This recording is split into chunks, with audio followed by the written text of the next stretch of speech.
Hi, my name is Michelle Taylor. I am in the BRE 120 class, and I have been assigned Chapter 11 to do my video on. And the title of that chapter is Reconciliation and Final Value Opinions.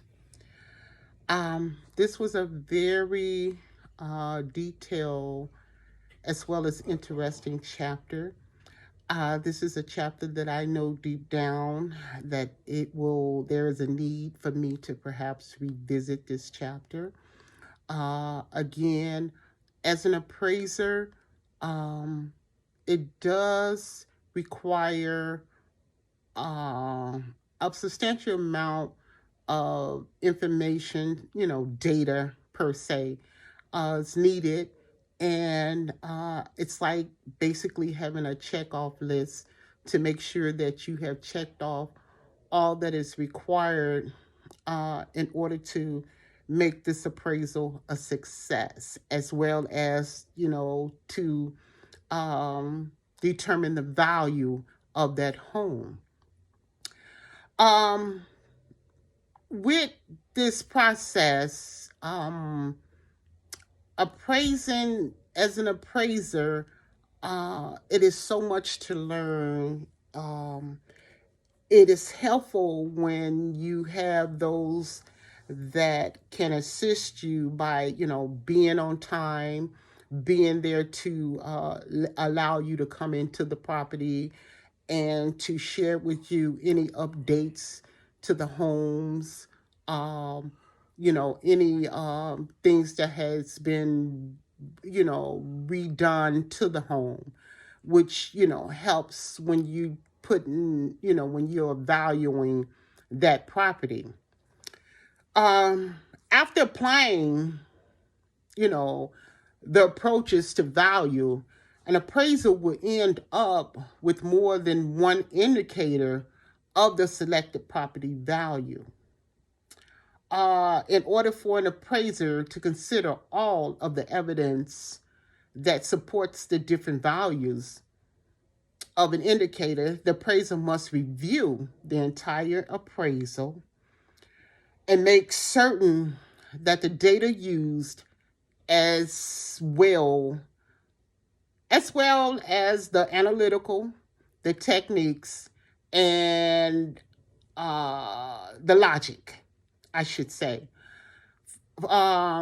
Making sure that they are realistic and that they are consistent. The use of reconciliation. I am struggling with that word. Forgive me. In appraisal may be required in these types of situations, and they are as followed. To reconcile value indicated by different comparable properties, to reconcile values indicated by different units of comparison, and to reconcile value indicated by different appraisal techniques. Now, reconciling values from a different unit of comparison, this occurs most often in the sales of comparison approach. And those approaches are the value indicated based on gross of billing, based on the number of units, and based on net lease area. Well, net leasing area, that is.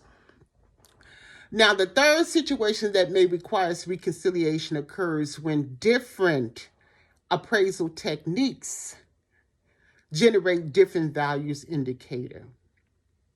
The data selected for the appraisal and the appraisal techniques employed should all be suited to answering the client's questions. So you have to make sure that you define all the necessary terms needed in order to share, the information that needs to be given to the client. It is imperative that you are able to do this, and making sure that you are truly clear about what you're saying and what you are sharing. In conclusion, I would like to say that the final opinion of value and additional data is collected and additional analysis is performed in order to reach a defensible opinion of value. Just knowing that that data is very important, and it is important that you are able to put a value on that house that is a clear and concise value. I want to say thank you for allowing me to share this.